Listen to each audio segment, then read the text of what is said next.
पहाड़ों से आ रही सर्द हवाओं के कारण शीतलहर तेज होती जा रही है।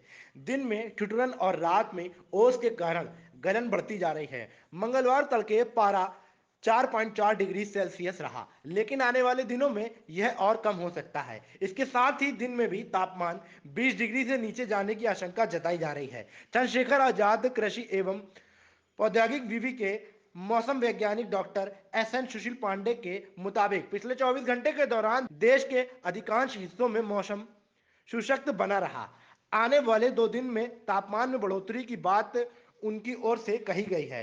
पश्चिमी विक्षोभ के कारण अगले 2 से 3 दिन में आसमान पर हल्के बादल भी छा सकते हैं।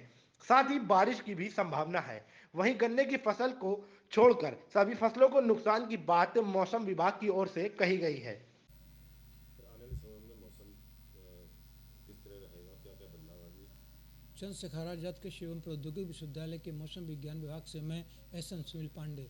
जैसा कि मौसम विज्ञान विभाग का पूर्वानुमान है कि कल 23 तारीख और 24 तारीख को थोड़े तापमान बढ़ेंगे, क्योंकि एक वेस्टर्न डिस्टर्बेंस जो जम्मू कश्मीर पे आया हुआ है और उसके बाद पीछे भी एक दूसरा डिस्टर्बेंस आ रहा है। जब कोई वेस्टर्न डिस्टर्बेंस आता है तो एक एंटी साइक्लोन राजस्थान और पंजाब और पाकिस्तान के ऊपर बन जाता है। उससे जो उत्तर पश्चिमी सर्द हवाएं, बर्फीली हवाएं जो गंगा के मैदानी भागों में आ रही होती हैं, उन पर थोड़ा ब्रेक लग जाता है।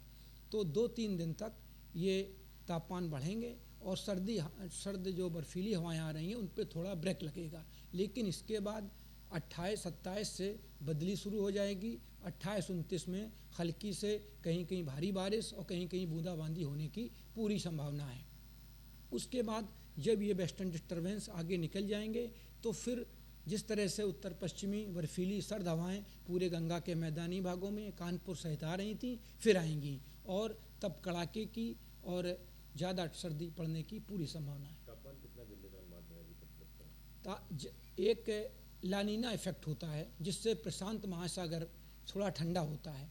तो जिस साल लानीना इफेक्ट होता है उस साल होता है क्या है कि पूरे जो नॉर्थ हेमिस्फीयर होता है जिसको उत्तरी गोलार्ध कहते हैं, उत्तरी गोलार्ध में पूरे में सर्दी बहुत पड़ती है और सर्दी लंबी पड़ती है, लेकिन तापमान बहुत नीचे नहीं जाते हैं। लेकिन जो शीतलहरी होती है और सर्दी हवाएं लगातार वो चलती रहती हैं। क्या फसलों पर असर पड़ेगा इसमें? अगर तापमान बहुत ज़्यादा गिरते हैं तो पाला पड़ने की संभावना होती है। अगर 4 के नीचे रहते हैं और ऊपर का तापमान 15 या 14 या 4.5 डिग्री अगर कम आ जाता है औसत तापमान से, तो पाला पड़ने की संभावना होती है। और अगर 6.5 डिग्री नीचे आ जाता है तो उससे सीवियर पाला पड़ने की आशंका होती है। फसलों को नुकसान हो सकता है?